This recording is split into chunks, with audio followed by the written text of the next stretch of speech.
9 years of cosplaying, toys, anime, and comics. Ilan lamang yan sa mga nakita ng tribe sa latest ToyCon dito sa Pinas. Check this out.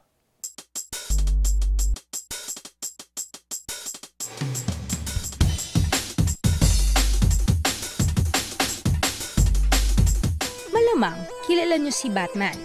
Si Superman kaya? Kung isa kayo sa mga huge fans ng mga toys, ito ang para sa inyo, ang 9th Toy Convention. Ang isang toy convention ay isang lugar kung saan nakikita ang mga taong mahilig mag-collect, mag-alaga at mag-display ng kanilang first love, ang toys. Kamakailan ay dumalaw ang tribe sa SM Mega Mall, hindi para mag-malling kundi para bisitahin ang 9th Toy Convention sa bansa. Ang daming tao, mula bata hanggang matanda. Tunay na hindi palalampasin ng ganitong mga conventions, hindi lang ng mga bata, pati na rin ang young at heart. Hindi lang anime ang mga makikita dito, pati na rin ang mga tinaguriang superheroes na mga kapanahunan ni ate at kuya.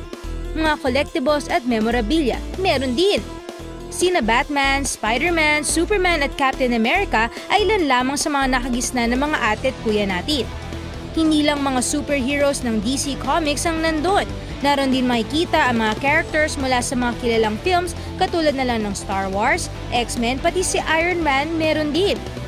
Kung sa mahilig magsuot ng costume, marami niyan sa ToyCon. Ang tawag sa kanila ay cosplayers. Tinanong namin sila kung sinong favorite characters ang suot nila. Hakurin Oak from Seven Ghosts. Because my name Hakurin Oak is my code name for my clan, Ego Clan. That's why I do Hakurin Oak for my code name. Pain, Godrealm.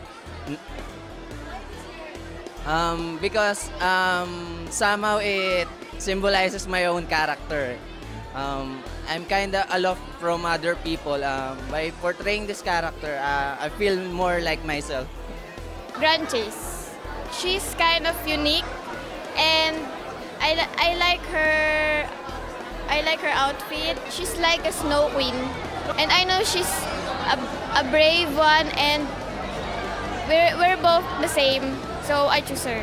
Kaya naman, para sa mahiling maglaro at mag-collect ng toys, simulan nyo na ang pag-aalaga ng inyong toys. Malay nyo, yung collection nyo ang susunod na display sa susunod na toy convention.